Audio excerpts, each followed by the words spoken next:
નમસ્કાર, હું છું કૃપાલાલ. ખબર ગુજરાતમાં આપ સૌનું સ્વાગત છે. આજે અમારી ટીમ આવી પહોંચી છે જામનગરના ગાયત્રી શક્તિપીઠના આંગણે, કે જ્યાં આપણે જોઈએ છે કે ખૂબ સુંદર મજાનો એક પ્રોજેક્ટ ચાલે છે. ભગવાનને ચડાવવામાં આવતા ફૂલો તેમજ ભસ્મ તેના દ્વારા ખાતર બનાવવાની એક સુંદર મજાનો પ્રોજેક્ટ અહીં બહેનો દ્વારા ચલાવવામાં આવે છે. તો શું છે આ પ્રોજેક્ટ, કઈ રીતે બીજા ખાતર કરતાં આ ખાતર અલગ પડે છે અને કઈ પ્રોસેસ એમાં થતી હોય છે, તે અંગે આપણે ખાસ વાતચીત કરવાના છીએ. જે આ પ્રોજેક્ટ છે જેમને શરૂ કર્યો છે એવા ડૉક્ટર શિલ્પા ચુડાસમા આપણી સાથે જોડાયા છે, તો તેમની સાથે વાતચીત કરીએ. ખબર ગુજરાતમાં આપનું સ્વાગત છે મેમ. જે રીતે આ ખૂબ સુંદર મજાનો પ્રોજેક્ટ અહીંયા આંગણે ચાલી રહ્યો છે, ત્યારે શું છે આખો પ્રોજેક્ટ અને આ વિચાર કેવી રીતે આવ્યો ચાલુ કરવાનો?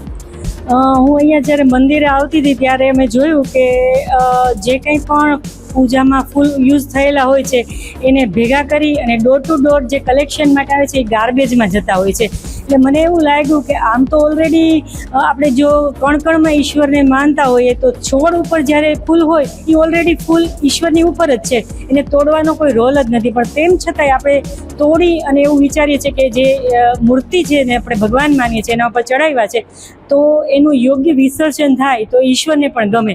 કારણ કે ઈશ્વર પાસેથી જ લઈને તમે આપણી બનાવેલી મૂર્તિ ઉપર ચડાવ્યું અને પછી એને તમે કચરા પેટીમાં નાખો તો એનાથી વાતાવરણને પણ નુકસાન થાય અને જે આપણી ધાર્મિક માન્યતા છે એ આખી કમ્પ્લીટ ફલીભૂત નથી થતી. એટલે મને એવો વિચાર આવ્યો કે ધરતીમાંથી જે નીકળેલું છે એ પાછું જો ધરતીને મળે તો એનાથી શ્રેષ્ઠ બીજું કંઈ નથી. એટલે આ ફૂલમાંથી ઘણા બધી અલગ અલગ વસ્તુઓ વિચારો મેં કર્યો કે શું બની શકે. એમાં મને સૌથી શ્રેષ્ઠ લાગ્યું કે જેની અંદર હું આ બહેનોને પણ એક સ્કિલ આપી શકું એવું એક ખાતર છે, ફર્ટિલાઇઝર, ટોટલી ઓર્ગેનિક ફર્ટિલાઇઝર, કે જેની અંદર ઉપયોગ કરવામાં આવ્યો છે ફૂલ, માત્ર ફૂલ. અને દરરોજ યજ્ઞ થાય છે અહીંયા ગાયત્રી શક્તિપીઠમાં, દૈનિક યજ્ઞ થાય છે દરરોજ સવારે, અને એમાં પણ ઘણી બધી ભસ્મ થતી હોય છે. આ વૈદિક મંત્રોચ્ચાર સાથે જે યજ્ઞ થાય છે એની ભસ્મમાં ખૂબ જ તાકાત હોય છે.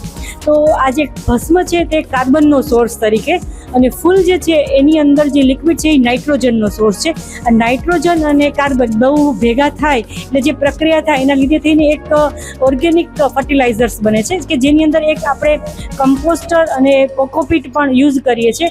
અને એની આખી પ્રોસેસ મેં ઇન્ટરનેટ ઉપર સર્ચ કરી અમુક ઇક્વિપમેન્ટ્સ બધા તમે જોઈ શકો છો કે જે છે તે દિલ્હીથી મંગાવ્યા અને એને રોટેટ કરીને, કે જેથી કરીને આખું એક જે કણ જે છે એની અંદર પ્રોસેસ થઈ શકે અને એ પ્રોસેસ થઈ અને પછી જે અંતે જે મળે છે એ એકદમ સોના જેવું, જેની કિંમત સોનાથી પણ વધારે હોઈ શકે એટલું સરસ ઓર્ગેનિક ખાતર આપણને મળે છે, કે જેની અંદર ઉર્જા છે, યજ્ઞની ઉર્જા છે અને એ ફૂલોની પણ ઉર્જા છે, કે જે ભગવાન સુધી ચડીને આપણી પાસે આવ્યા છે. તો આવું ઉર્જાથી ભરપૂર આવું ખાતર જે છે એ બહેનોને અમે એવો વિચાર કર્યો કે આવું બનાવીએ, અને મને બહેનોનો ખૂબ સારો સાથ સહકાર મળ્યો અને અમે અઠવાડિયામાં 2 દિવસ અહીંયા મળીએ છીએ. આખા અઠવાડિયા દરમિયાનના જે ફૂલ ભેગા થયા હોય અહીંયા ભેગા કરવામાં આવે છે અને પછી એને નાના પાર્ટિકલ્સમાં તોડી અને આ જે પ્રોસેસરની અંદર પ્રોસેસ કરવામાં આવે છે. અને પછી જ્યારે 3-4 વીક જેવું થાય એટલે આખું બની ગયું હોય છે અને પછી એને ડ્રાય કરી અને એને ચર્ન કરવામાં આવે છે અને પછી એના પેકેટ્સ બનાવીને શક્તિપીઠમાંથી જ અમે એને સેલ કરીએ છીએ, કે એક શક્તિપીઠને પણ એક ઇન્કમ જનરેટ થાય. કારણ કે શક્તિપીઠ અને મંદિરની વચ્ચે ડિફરન્સ છે. મંદિર એમાં માત્ર ભગવાનની મૂર્તિ હોય છે અને લોકો પૂજા અર્ચના કરીને જતા રહે. શક્તિપીઠ એવી જગ્યા છે કે જ્યાં મંદિર તો બહુ જ નાના એરિયામાં હોય પણ બાકીના જે કંઈ પણ છે એની અંદર લોક ઉપયોગી કાર્ય થતા હોય. એટલે આ લોક ઉપયોગી કાર્ય કરવા માટે પણ આપણને કંઈક ફંડની જરૂર પડે.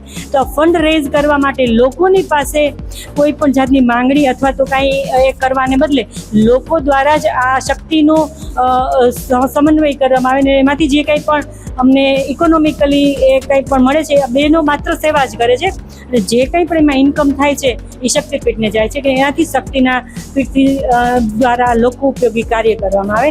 આ એક હતું ઓર્ગેનિક ફર્ટિલાઇઝર. પછી અમને એવું લાગ્યું કે હજી અમારી પાસે થોડો સમય વધે છે અને અમારે જ્યારે ફ્રેશ ફ્લાવર મળે ત્યારે અમે એક બાયો એન્ઝાઇમ્સ બનાવવાનું નક્કી કર્યું. જે બાયો એન્ઝાઇમ છે તે લિક્વિડ ખાતર છે, બેઝિકલી લિક્વિડ જે આ પાવડર ફોર્મમાં છે, પેલું લિક્વિડ ફોર્મમાં છે, એ એક ટાઈપનું માઇક્રોન્યુટ્રિયન્ટ્સ હોય છે.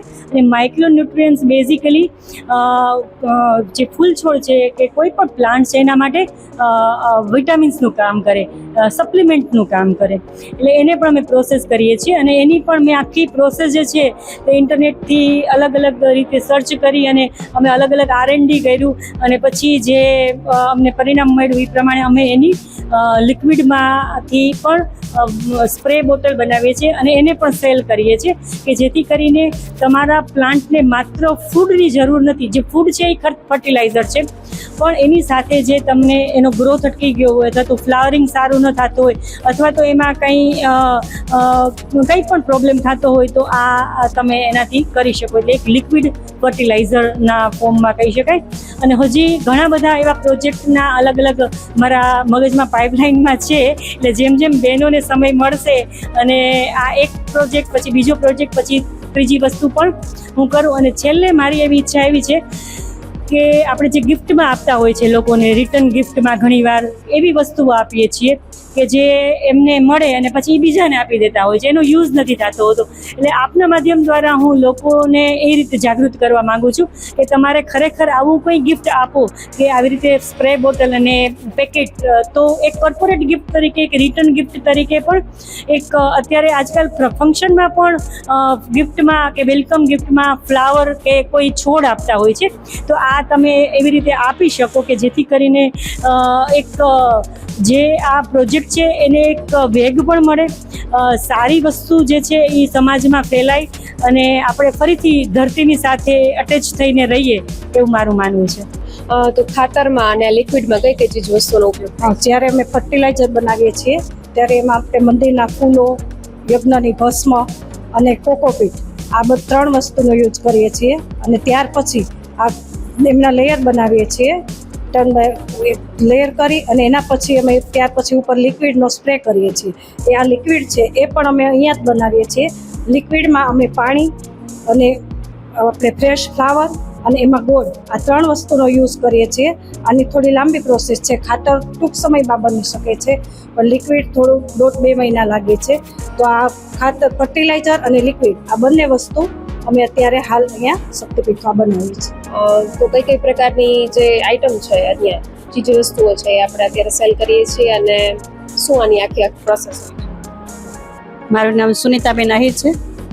ગાયત્રી શક્તિપીઠમાં બધાના સહિયારા સાથથી આપણે સ્વાવલંબનનો કાર્યક્રમ ચાલી રહ્યો છે. તો સ્વાવલંબનના નેજા હેઠળ આપણે જે ફૂલો હોય છે એ તે આપણે જ્યાં ત્યાં ફેંકી દેતા હોય છે, નદી તળાવમાં નાખતા હોય છે. તો એનો સરસ ડૉક્ટર શિલ્પાબેનને વિચાર આવ્યો કે આપણે એનો કંઈક સદુપયોગ કરી એ ફૂલોને પ્રોસેસ કરી અને એનું એક આ લિક્વિડ બનાવવામાં આવે છે કે જે પાંદોને ફૂલોને આપણે સ્પ્રે કરવાનો હોય છે. તો એ વિટામિન તરીકે આપણે એને ઉપયોગ લઈ શકીએ છીએ. ત્યારબાદ જે ભસ્મ છે, ફૂલો છે, શાકભાજી છે, એ જ્યાંથી આપણે કચરો ફેંકતા હોય છે તો એનું પ્રોસેસ કરી અને આપણે જે ખાતર બનાવવામાં આવે છે, આયુર્વેદિક ખાતર છે, એ આપણે ફૂલોમાં, ઝાડોમાં, ખેતરમાં આપણે 1-1 ચમચી મહિને નાખી શકીએ છીએ. તો એનો ખૂબ લાભ થાય છે.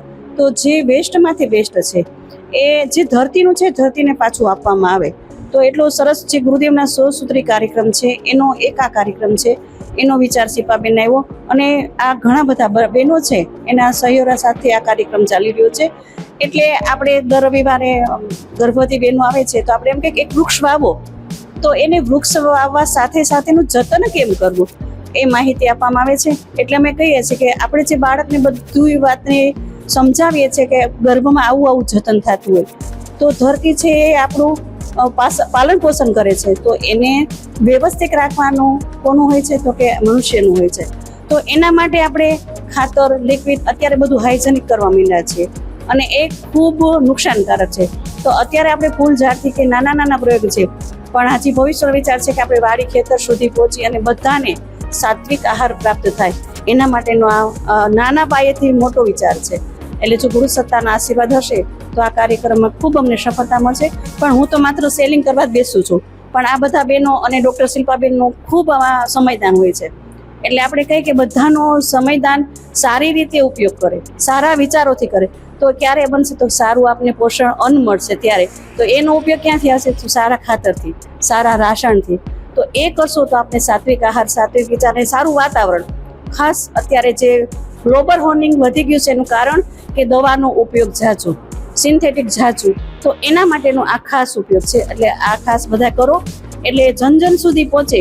એટલે મીડિયાના માધ્યમથી આપણે એક જ સંદેશો દઈએ છીએ કે સાત્વિક આહાર, સાત્વિક વિચારો અને સાત્વિક વાતાવરણ. જય ગુરુદેવ. આશરે તમે કેટલા બહેનો છો અને કેવી રીતે આ કરતા હો છો કામગીરી? અમે 8-10 બહેનો છીએ આશરે. અને આ જ્યારે અમે ખાતર બનાવીએ ત્યારે મંત્ર જપ ચાલુ હોય, ગાયત્રી ચાલીસા ચાલુ હોય એવી રીતના. અને આ ફૂલે મંદિરના જ છે બધા, યજ્ઞશાળાના ને. એટલે જ્યારે આ ખાતરનો ઉપયોગ થાય ત્યારે એમાંથી મંત્રનો ઉચ્ચાર, ઓમ ભૂર્ભુવસ્વનો ઉચ્ચાર સાથે થતું હોય છે આ ખાતર. અને બધા બહુ સારી મહેનતથી બનાવે છે. ખૂબ સુંદર એક કહી શકાય કે આધ્યાત્મિક ચેતના, બહેનોની મહેનત અને સાયન્સ જે મળી અને ખૂબ સુંદર મજાનું આપણે જે પ્રોડક્ટ લોકો સુધી પહોંચાડી છે. તો ખબર ગુજરાત છે આ તકે તમારા સૌની મહેનતને બિરદાવે છે. ખબર ગુજરાત સાથે જોડાયા બદલ આપ સૌને આભાર.